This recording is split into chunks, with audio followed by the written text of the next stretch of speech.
Welcome back to Houston Life. Our next guest is a 9-time Grammy nominee who can really do it all. I mean, he's toured all over the world, has several business ventures, and he even has a star on the Hollywood Walk of Fame. Which is a huge, huge deal. He's also performed right here on Houston Life. Also a huge deal. And this week, you can catch him in Houston at the Brown Theater at Wortham Center. The Dave Koz and Friends Summer Horns Tour is back. And guess what? Our friend Dave Koz himself is joining us now. DK, it's so good to see you. How's it going? How's life? I'm great. I'm so happy to be with you guys. Thank you so much for having me on your show again. We're very excited to spend some time in Houston this weekend and cool off. Oh, good luck. Yeah, you won't be cooling off here. Hey, but speaking of cooling off, Dave, this tour is really intense because it kicked off, like late June in Jacksonville, Florida, and between now and the end of the year, you still have 31 cities. So essentially, you're in Dallas on Friday night, you're in Houston on Saturday night, you perform at the Hollywood Bowl in LA on Sunday night. Who's watching the dog? It's a very good question. Buddy, the dog, is being looked after by his mom. I co-parent with my friend and assistant for like 20 years, Janice. Oh. And so the dog is being looked after. There he is. Oh, look at him. Yeah, Derek. Seriously, What? Tessa, you have to do that. I mean, now I see him. I haven't seen him in like a month. And looking at that face, it makes me very lonesome for that boy. And I bet he misses you. Look at that ear action. Oh my gosh. That is incredible. I don't want to tell you what he did on the Star right after that picture was taken. You're joking. Can't speak about it. It's just, he probably was nervous. It's a big deal for you to get your star there. No, I think he was just looking for a place to pee. Well, we're so glad that you are going to make a stop here in Texas, and then the Hollywood Bowl, another major, major accomplishment. But you've kind of had a life of all of this. So what is the latest and greatest? I mean, how is the tour going? How are you feeling on the tour? What still makes you excited about touring? Well, I'll say that this is the first year back. We had some shows last year. We had some shows in Europe the year before. But this really feels like the first year back where people are not thinking about, masking or anything. It just feels very freeing and fun, and the audiences are big and people are ready to party and have a great time. And this is a particularly fun summer show because it has two, as you can see there, the gentleman on the left is a young man named Eric Darius. He's 40 years old, and he's kind of what I think is the future of contemporary jazz. He's an amazingly dynamic performer. And then we get a chance to make music with Candy Dulfer, who's one of the greatest saxophone players of all time. She's from Amsterdam, the Netherlands, so she doesn't come and tour very often in the United States. So having her is a really special deal for fans of this music.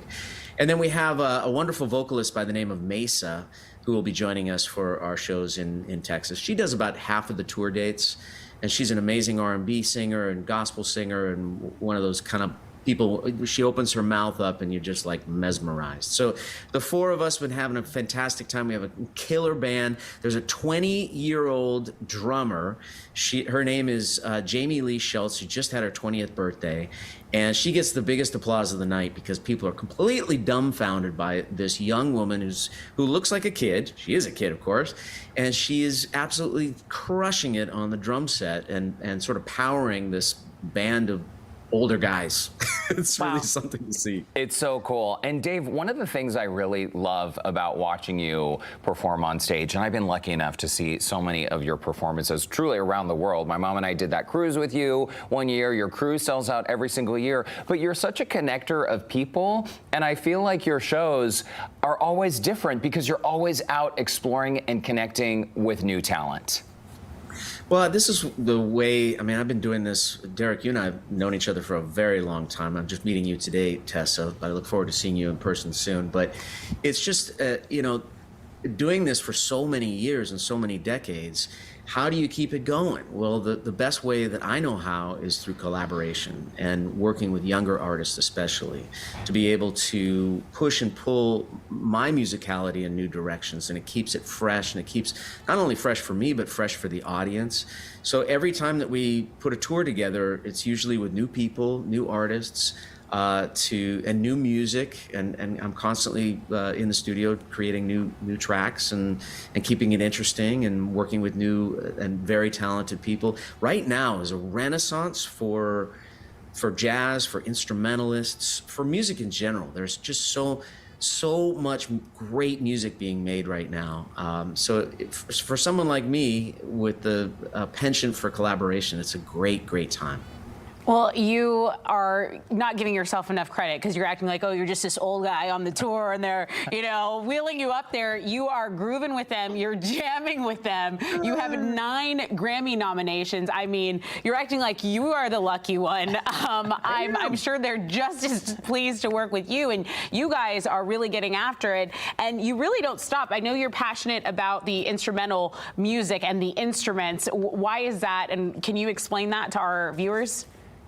Well, we live in a vocal world, well aware of that, but instrumental music has always been around. When you talk about like the pop stars of the 1940s were all the big band leaders, and those people played the trombone and clarinet and trumpet, and so I always think that there's a place in everybody's record collection or playlists. People don't necessarily listen to records anymore, although vinyl is coming back in a big way. But in terms of how people listen to music, that there's always a chance to listen to instrumental music.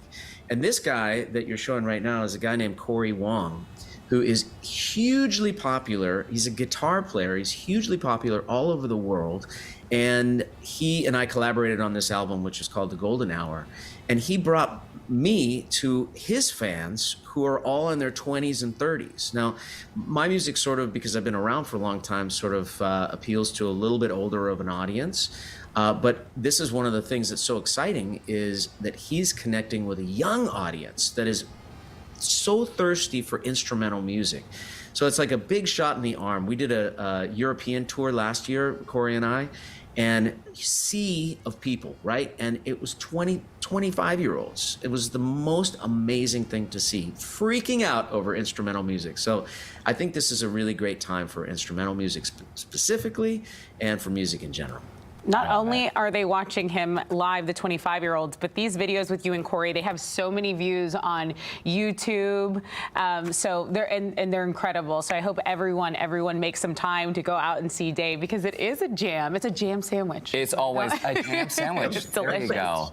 Dave Koz, you're the best. We want to remind our viewers, your show, the summer tour, Dave Koz and Friends Summer Horns 2023. You can catch it this Saturday, August 26th, 7 p.m., the Brown Theater at Wortham Center. That's right downtown. And of course, you can find more information about tickets and a link to connect with Dave on our website, HoustonLife.tv. Dave, it's so good to see you. We can't wait to see you on that stage in a couple days. I am so grateful to both of you. Thank you for having me on your show, and happy summer, and see you on Saturday. Sounds good. Can't wait.